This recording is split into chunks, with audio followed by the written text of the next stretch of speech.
What's going on, YouTube? Jeff coming at ya. Hope you guys all had a Merry Christmas, and wishing you guys all the best in the new year, and hopefully 2021 we can get out of this crap that we seem to be in. But let's get back on cars, and let's get back on cheap solutions for expensive problems.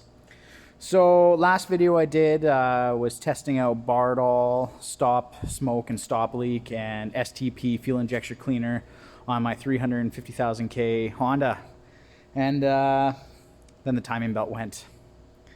So the timing belt blew, the engine shut off, so I went out and grabbed a timing belt for it. I fixed the timing belt, went to start up the car, and lo and behold, I had a dead cylinder. The number 3 cylinder had 0 compression once I did a compression test on it, because I got it running, it was running horribly. And I was like, something's up, did I get the timing wrong or something? Nope. So I guess what happened when the timing belt went, I'm thinking maybe the piston kissed the valve a little bit.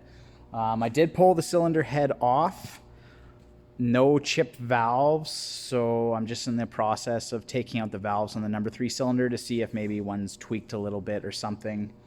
But so far, I don't know. I pulled out 2 of the exhaust valves already, and they seem straight, so I'm not too sure. But cheap solutions for expensive problems. It's Boxing Day. I have basically no money because it was just Christmas.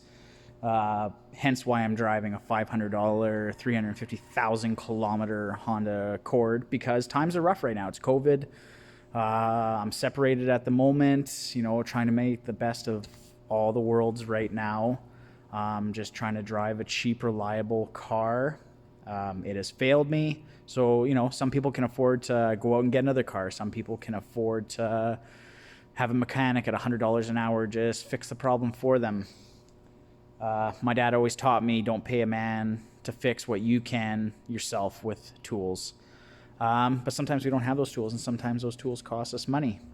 So I needed an overhead spring compressor to get these valves and the valve keepers out and stuff. They're about $60, and you know, it might not seem like that much money, but at the moment it is for me. So voila, I have a big C-clamp at my shop here at work, and basically I have this little piece of metal right here that I just found at the shop or whatever, but you could have easily made this with flat bar and drilled out a couple of holes and stuff.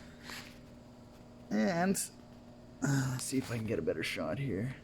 So this just sits over both of the valves per cylinder, and then what I did was I just clamped it with a C-clamp.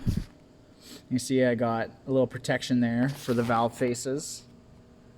And I just cranked it down, and I'm just pulling out the keepers, and here they are. Oh, Jesus, where'd they go?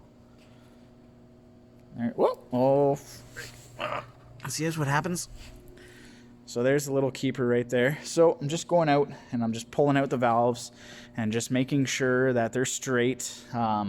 Checking the valve faces on them. I might lap them again quickly and stuff like that. And just eliminating, hopefully, I'm hoping to find a bent one, which sounds weird. I'm hoping to find a bent valve so that I can either straighten it out or just order one valve or whatever and clean this head up, put a new head gasket in, put the fresh timing belt in, and there's another belt I got to replace, balance shaft, tensioner belt or something like that, and put this car back on the road so I can have a cheap, reliable vehicle to get me through the rest of COVID. Anyways, guys, just wanted to show you cheap solutions for expensive problems. Wishing you guys all the best. Hope you guys had a Merry Christmas and a wonderful New Year.